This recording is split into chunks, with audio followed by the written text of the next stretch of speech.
What makes the difference in the quality of people's lives? What makes some people leaders and other people followers? What makes most people talk about a dream and never follow through, and other people, just a small percentage, kick ass, take names. You can throw any obstacle at them, they find a way to break through. What's the difference? It's not talent, it's not skill, it's hunger. If you get enough hunger going in you for an answer, you'll find the answer. If you get a hunger enough inside of you that says, I gotta take things to a next level, I gotta achieve, I gotta make a difference, I gotta expand, you will find the answer.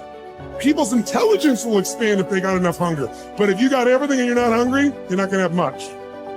The super successful don't stop once they hit their targets. They simply reset and go again. Anytime you stop reaching for massive success, the next thing, you start settling in, that's when you start having problems. The comfort zone is dangerous. When you're comfortable, you are most dangerous. You should never feel comfortable. You should be happy and dissatisfied. Well, you should be afraid of taking risks and pursuing something meaningful. But you should be more afraid of staying where you are if it's making you miserable. It's like you're paying a price by sitting there being miserable. You might say, well, the devil I know is better than the one I don't. It's like, don't be so sure of that. The clock is ticking. Yeah, and if you're miserable in your job now and you change nothing, in 5 years, you'll be much more miserable and you'll be a lot older. So don't be finished. Be starting. Be alert. Be ready. Be attacking. Be relentless. Let the enemy stop. Let the enemy rest. Let the enemy finish. You don't finish. Don't stop. Don't rest. Not until the enemy is completely destroyed. You are excellent. Now stop playing small. You are excellent. Stop playing small. You are excellent. Stop taking the hand that they dealt you. Take ownership. If you can get all A's in the class, do it. You don't need nobody to give you $50, $100, no pair of shoes, take you on no trip. You a grown man. Do it because you can. Stop needing a carrot. Stop needing money. Stop needing a trip. Stop needing somebody to give you a sticker on your head, and do it for the pride of who you are. Do it because you can. I don't care what your friends are doing. When you leave, what you fighting for? What's your legacy? What you gonna do? You say you a champ, but do you practice like a champ? You say you a champ, do you fight like a champ? You say you a champ, do you have the mentality of a champ? You have to hustle. You have to get going. Get up out of your seat and move. You have to take massive action. It's hard, it sucks, it can sap you of your mental and physical energy, but you need to get going and get up after those things that you want.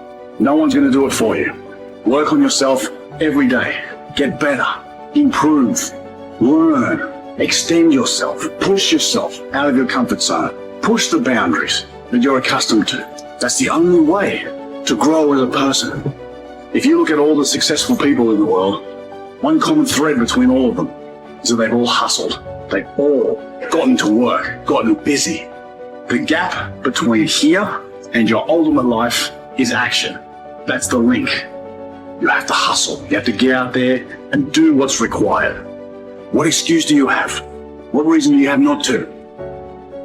Turn this video off, get out there and get to work. One of the things you have to understand about life is everything changes and everything ends. And that kind of sounds heavy on the front end, but it's a truth. If everything changes and everything ends, number one, it should make you appreciate what you have right now. And then my view is, what's next is always better.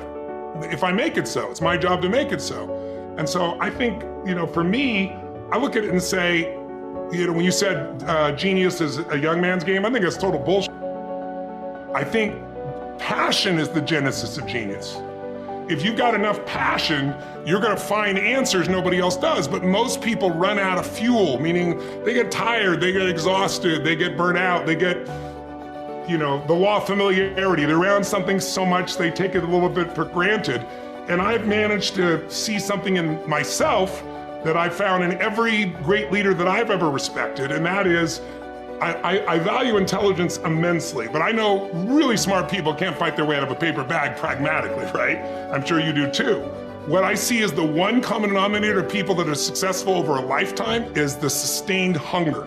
Hunger is the number one factor. When I see somebody, I don't care what age they are, I don't care what their background is, if they're hungry to improve, to change, to make something happen.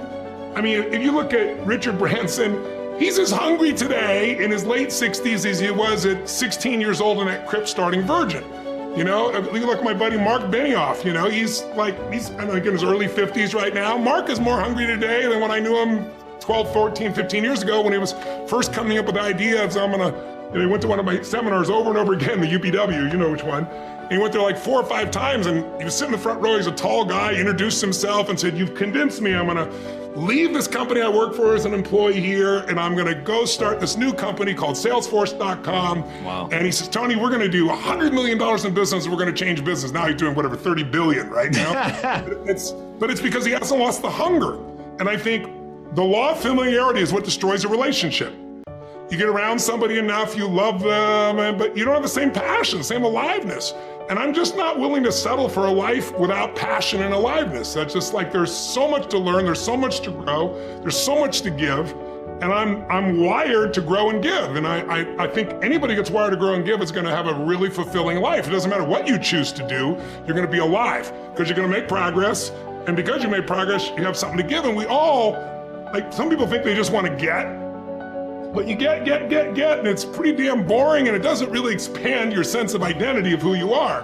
But if you're constantly growing and then taking what you learn, you're so excited about it, you share with other people and their life gets better, whether that be software you make or dresses you design or, you know, something you do in the health space that really gets people to enjoy their food while they're eating well.